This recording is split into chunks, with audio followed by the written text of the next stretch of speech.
at LarsLarson.com. And a warm welcome always to our friend Frank Gaffney, the founder and the president of the Center for Security Policy. Frank, I never in my life, in all the years we've talked to each other, thought that I'd be talking to the head of the Center for Security Policy about NFL game behavior. But you've got a take on what's going on out there on the gridiron, right? Well, I do, but I have to tell you, I didn't think I'd ever be talking about it either, and that is only because everybody's talking about it. My thought on it, Lars, was basically what went wrong here in the NFL initially, which isn't to say what's happening at the moment, but what initially went wrong is that the rules of the organization itself were violated with impunity by Kaepernick. And when that happened, it became something that began to pick up momentum. And others in the NFL, not large numbers of them, but some in the NFL, began emulating him and stimulating still further rule breaking. And, you know, the rule is that when you are going to play a professional football game in the NFL, you must be on the field when the national anthem is played. You must salute the flag with your right hand over your chest and your left hand holding your helmet.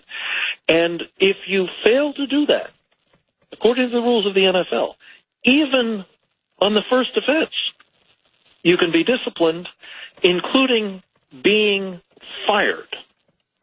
Now, all I'm saying is, and this has nothing to do with racism, this has to do with the rules of the organization. And my thought was, Lars, as I was reflecting on this is kind of the problem we're facing more generally. And I really think to a considerable degree, it's a function of the way Barack Obama conducted his presidency, and that is to say, the rule of law in our country has been greatly diminished and harmed by the president, his administration, and I think the legacy of the disdain that he had for the law, the disdain that he had for the Constitution, is rippling through the rest of our society and really jeopardizing a fundamental principle of our republic, which is that it's a nation of laws, not of men. See, I agree with you, but allow me to extend this, and I'll get into your lane a little bit, and you can tell me if you think I'm wrong. So the rule was Iran. Let's start with Iran. Iran was not allowed to have a nuclear program at all. And they found out under a couple of administrations, well, actually we can have one. We can get away with it because they won't call us on it. And if they don't call us on it long enough, we will arrive at a point where the rule doesn't apply at all anymore, and we can have not only a nuclear program, but then the only discussion is how big can it be and how far can it go? North Korea did this when the rule was North Korea was not supposed to be nuclear armed, and North Korea wasn't supposed to have missiles, but we let them get away with it long enough, and soon enough, we're now at a point where the discussion is, I mean, literally there are some Democrats saying, well, we have to just accept that North Korea will be a nuclear-armed nation like Great Britain and the United States and Israel. And does that comparison stand? I think it does. I mean, I really think it's of a piece with this larger point that when you allow people to break the rules without consequence, in fact, to be rewarded for breaking the rules. And you know, we can extend it into all kinds of different directions. You reward illegal aliens coming to this country with the benefits of getting here and ultimately becoming citizens. You are going to get more people violating the laws. You've got people with nuclear weapons programs. They get rewarded for having the nuclear weapons programs. You're going to have more people wanting nuclear weapons programs. You get a president who violates the Constitution of the United States and gets away with it to the benefit of his political party and his, sort of, I guess, personal agenda, his fundamental transformation of America. You're going to get more of that kind of behavior from him, and we did. So I think that's the general sort of leitmotif, if you will, of so much of what's ailing us at the moment, Lars, is that we are simply allowing the rule of law, the principle that you are held accountable for conforming to the law, and if you don't, there are costs.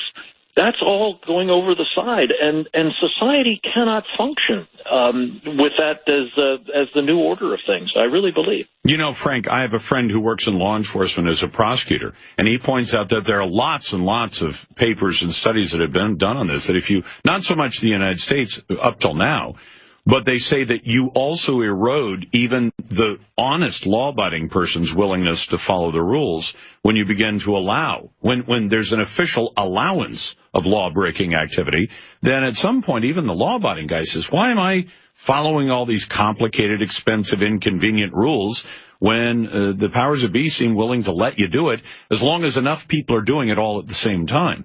And it really does start to undercut what the police are doing. And I feel for them because then they're out trying to make a pretense of enforcing the law when they realize that they've got no backing from the people behind them and above them.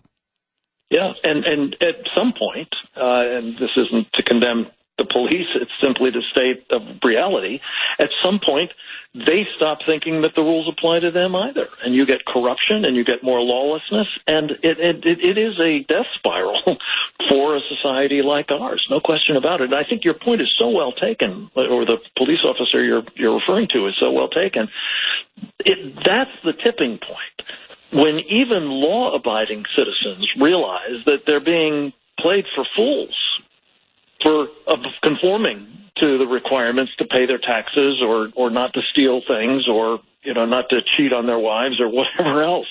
And it really does become, I am afraid, a cascading problem in the society.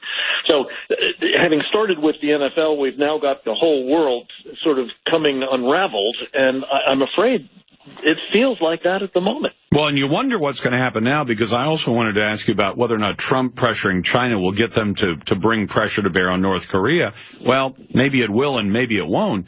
But if China looks at us and says, you don't enforce this on anyone else, why should we put pressure on North Korea? I'm hoping that they do, because I think China is the only country that has the wherewithal to actually get North Korea to change direction. And I'm not sure they want to. Yeah, well, I one of my good friends has described the North Koreans as the Chinese sock puppets. There is no North Korea for all intents and purposes. It is a province of China, really.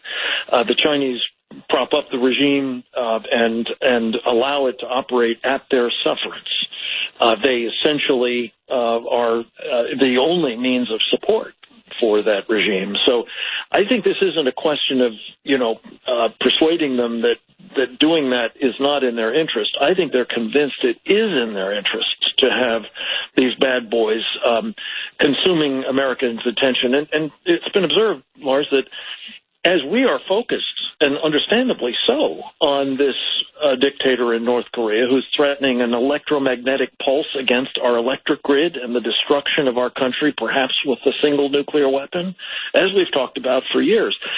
At the very moment that he's doing that, guess what? The Chinese are moving heaven and earth to solidify their control of the strategic waters of the South China Sea. Absolutely. Frank Gaffney is the founder and president of the Center for Security Policy. Frank, thanks very much for your time.